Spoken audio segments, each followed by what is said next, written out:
Assalamualaikum teman-teman. Di video kali ini kita akan membahas topik yang menarik dan relevan banget nih, yaitu al-ba'iyah wa al-muba'iyah dalam tradisi Islam dan bagaimana konsep ini berbeda dengan kontrak sosial dalam pemikiran barat. Seringkali kita dengar istilah kontrak sosial saat bicara soal pemerintahan dan hubungan pemimpin dengan rakyat, khususnya dalam konteks demokrasi. Tapi bagaimana sih kalau kita lihat dalam perspektif Islam?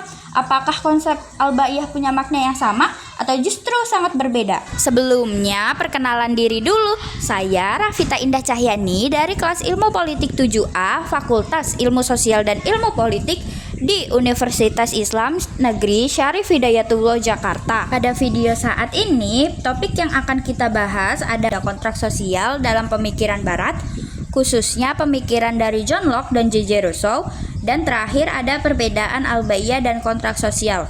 Yuk tonton videonya sampai habis, semoga bisa menambah wawasan kita semua. Let's dive in. Kontrak sosial dalam pemikiran barat. Jadi, John Locke melihat kontrak sosial sebagai alasan orang untuk bergabung dalam masyarakat untuk membentuk pemerintahan. Meskipun manusia memiliki kebebasan alami, kondisi alamiah ini mempunyai kelemahan, seperti potensi konflik dan ketidakamanan yang mendorong orang untuk bersatu. Dengan begitu, mereka bisa melindungi hak milik dan hidup mereka dengan lebih baik melalui kekuatan kolektif masyarakat. John Locke juga percaya bahwa kebebasan dan kesetaraan alamiah manusia membuatnya tak bisa dipaksakan tunduk pada kekuasaan tanpa persetujuan. Oleh karena itu, individu-individu itu sepakat untuk membentuk pemerintahan yang dijalankan atas dasar keputusan mayoritas. Semua orang menyerahkan hak tertentu kepada masyarakat, bukan kepada individu atau kelompok tertentu atau elit, untuk menciptakan keteraturan dan keamanan yang tidak ada di alam bebas. Menurut J.J. Rousseau, kontrak sosial adalah solusi bagi manusia untuk bisa hidup bersama dalam sebuah masyarakat yang teratur tanpa harus kehilangan kebebasan individunya. Dalam kontrak sosial ini, setiap orang sepakat untuk menyatukan kekuatan mereka dan menciptakan sebuah kelompok atau masyarakat yang saling mendukung dan melindungi. Meski mereka menyatukan diri dalam kelompok, setiap orang tetap punya kebebasan pribadi. Intinya, kontrak sosial versi Rousseau ini memungkinkan masyarakat untuk memiliki kekuasaan bersama yang sah, di mana tiap orang menyerahkan sebagian haknya untuk kepentingan bersama tanpa benar-benar harus kehilangan kebebasannya. Semua orang mendapat kekuatan yang sama dan mereka saling memberi dan menerima perlindungan serta hak yang setara. Perbedaan al-ba'iyah dan kontrak sosial. Perbedaan dalam dimensi religius dan sekuler. Al-ba'iyah itu sebenarnya janji setia yang punya sisi religius karena pada dasarnya adalah ajaran Islam. Jadi dalam sejarah Islam awal, al-ba'iyah itu semacam ikrar yang diberikan ke pemimpin seperti khalifah dengan tujuan mengikuti perintah Allah dan Rasul. Hal ini bukan cuma untuk urusan kesepakatan sosial saja, tetapi juga sebagai bentuk pengabdian yang punya nilai spiritual. Sementara kontrak sosial, sebagaimana dijelaskan oleh pemikir barat seperti John Locke dan Jean-Jacques Rousseau, yaitu bersifat sekuler.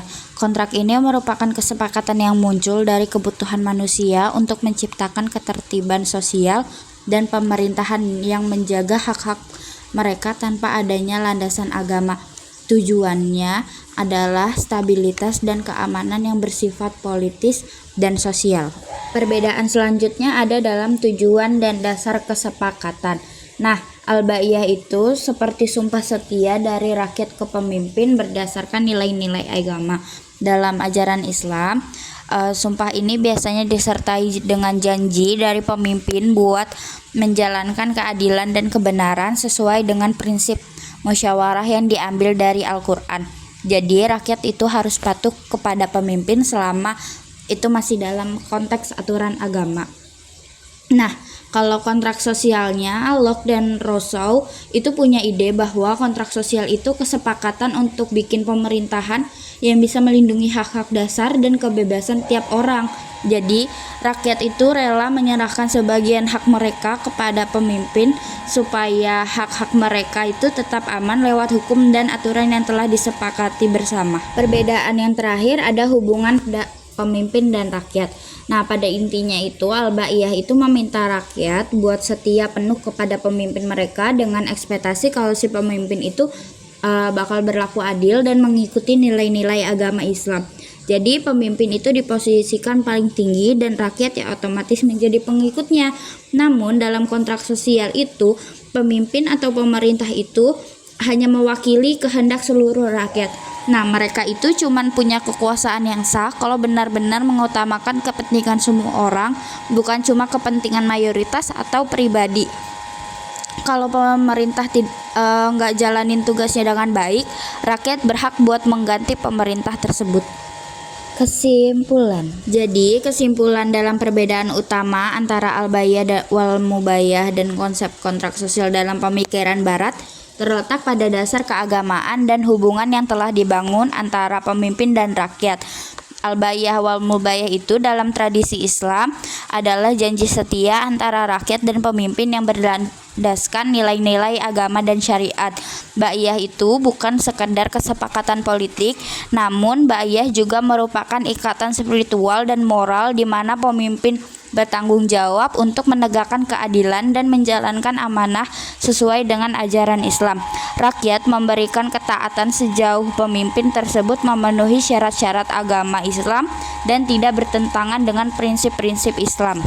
Sementara kontrak sosial di pemikiran barat, kontrak sosial itu lebih berbasis pada kesepakatan rasional antara individu-individu yang bersatu untuk membentuk sebuah pemerintahan demi melindungi hak-hak mereka dan menjaga ketertiban sosial. Kekuasaan pemerintah itu berasal dari kehendak rakyat dan pemerintahan sah hanya jika memenuhi kepentingan rakyat secara keseluruhan. Kalau pemerintah gagal, rakyat berhak mengubah atau mengganti pemerintah dan tidak ada ikatan religius dalam kontrak ini. Dua konsep ini sebenarnya sangat terasa. Jadi sistem politik yang ada di Indonesia itu menggunakan prinsip demokrasi kontrak sosial. Tetapi dalam praktiknya banyak pemimpin dan masyarakat yang memandang kepemimpinan dari perspektif nilai-nilai agama.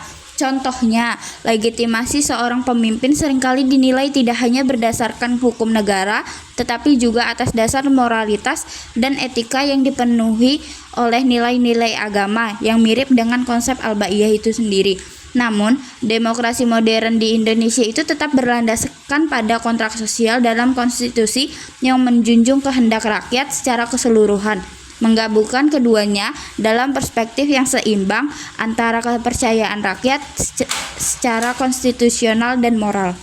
Berikut ini merupakan buku yang saya pakai untuk menulis perbedaan al-baiyah dengan kontrak sosial. Baiklah teman-teman, itu tadi pembahasan kita tentang al-baiyah wa al-mubayyah dan perbedaannya dengan konsep kontrak sosial dalam pemikiran barat.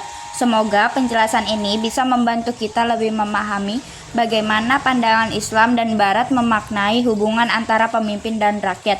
Kalau kalian punya pendapat atau pertanyaan, jangan lupa tulis saja di kolom komentar karena aku senang banget bisa diskusi sama kalian. Jangan lupa juga untuk like, share, and subscribe supaya nggak ketinggalan video selanjutnya.